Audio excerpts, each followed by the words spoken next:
In accordance with Standing Order 38, a motion to adjourn the House is deemed to have been made and seconded at this time. Therefore, the question is that this House do now adjourn. The Honourable Member for Nipissing-Temiskaming on Industry. Thank you, Mr. Speaker.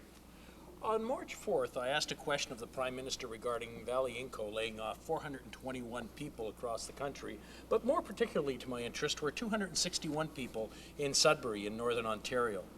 The response came from the Minister of Industry. The Minister spoke of what was going on in Northern Ontario. He rattled off a list of programs and initiatives that were nothing new to Northern Ontario.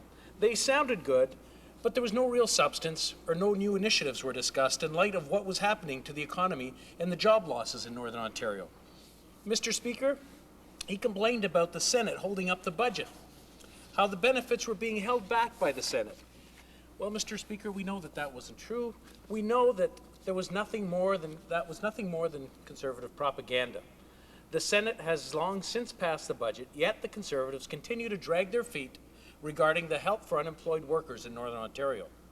Now, let's go back to my question of March 4th and its response, or perhaps I should say the lack of response to my question. In October of 2008, we were told that the Minister was reviewing an agreement with Vale Inco, key to the foreign takeover, and this was the agreement between the Conservative government and Vale guaranteeing that Canadian jobs would be protected when this foreign takeover took place. Was this for the people of Sudbury in Canada? I don't think so, Mr. Speaker. This was more Conservative posturing. When asked of this arrangement with the company, the Minister replied on March 4th that he expected Vale Inco would live up to its agreement with the Government of Canada. Mr. Speaker, there was nothing enforced, there was nothing there. We need more than words from this government. We need actions. Mr. Speaker, under the watch of this government and this minister, Inco was sold to a foreign company, a foreign multinational, and in true Conservative form, there is no demands put on multinationals to protect Canadian jobs. I have a few questions that I would like answered, and the first one is, was there in fact an agreement to protect Canadian jobs when Vale from Brazil brought Inco? What has this government done to uphold that agreement, if in fact it did exist? When will this government stand up to protect citizens of Canada and not continue to defend multinationals? What sanctions does Vale Inco face now that the agreement has been violated? Furthermore, what is this Conservative government doing to prevent future violations? Now, my final question is, more importantly, what is this Conservative government doing to bring back the jobs that have been lost in Northern Ontario and across Canada because of violations of this agreement? The Honourable Parliamentary Secretary.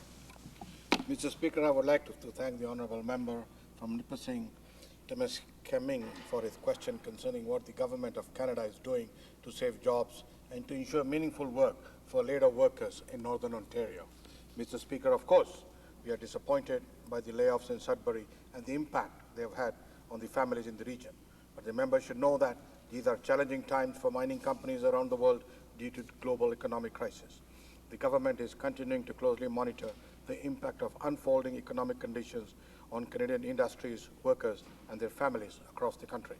To deal directly with the current crisis, our government recently announced its Economic Action Plan, which will have a significant impact on the economy of Northern Ontario and the lives of the region's residents over the next 2 years. Mr. Speaker, Northern Ontario will benefit from this plan in a number of ways, including through the strengthening of the Government of Canada's catalyst of economic development in the region, FedNor, as FedNor. As part of the plan, FedNor will be charged with delivering a number of initiatives designed to stimulate the region's economy. Some of the measures in Canada's new Economic Action Plan will be of great benefit to both of these sectors, resulting in real impact for residents of the North. Of particular significance in Northern Ontario, the government's action plan will provide $170 million to help the forest industry develop innovative products and to promote these products globally. Promoting alternative use of Northern Ontario's wood supply is crucial to the region's economy, particularly for smaller forestry-dependent communities. Mr. Speaker, in addition, Our government's economic action plan will also put Northerners to work by supporting much-needed construction and upgrades to community recreational facilities, as well as the infrastructure projects, including the rehabilitation of bridges and roads. For example, our government will create jobs in the north by moving forward with the twinning of a number of segments of Highway 11 and 17, as well as through our $225 million effort to extend broadband coverage to unserved communities. Mr. Speaker, collectively, these measures will help stimulate job creation across Northern Ontario.